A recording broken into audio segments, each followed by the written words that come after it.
दरम्यान महेंद्र दळवींच्या याच viral audio क्लिपवरून नाना पटोलेंनी सरकारवर जोरदार हल्लाबोल केला, तर शासन दखल घेऊन योग्य ती कारवाई करेल अशी प्रतिक्रिया प्रवीण दरेकर यांनी दिली आहे. वॉशिंग मशीनमध्ये धुतले गेलेले आहेत ना शिंदे गटातली लोक, अजित गटातली लोक. त्यामुळे त्यांनी कोणालाही काही केलं, बंदुकीच्या गोळ्या घातल्यात मुंबई शहरामध्ये, हवेमध्ये फायरिंग केली, तरी ते वॉशिंग मशीनमध्ये धुतलेले आहेत. त्यांच्यासाठी सगळं मोकळीक आहे.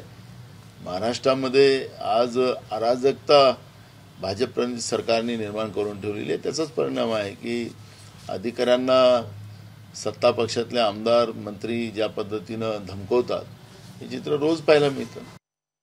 गटातील आमदार आहेत महेंद्र दळवी यांनी एका अधिकाऱ्याला गंभीर अशा एक हे दिलंय, धमकी दिली की तुम्ही लोकांचे वीज बिल हे करू नका, भरू नका आणि तुम्हाला जीवे मारू अशी गंभीर धमकी दिली त्यांनी. कसं पाहताय? मला याची कल्पना नाही.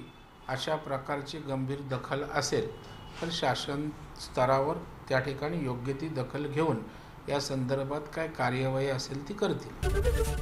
एबीपी माझा, उघडा डोळे बघा नीट.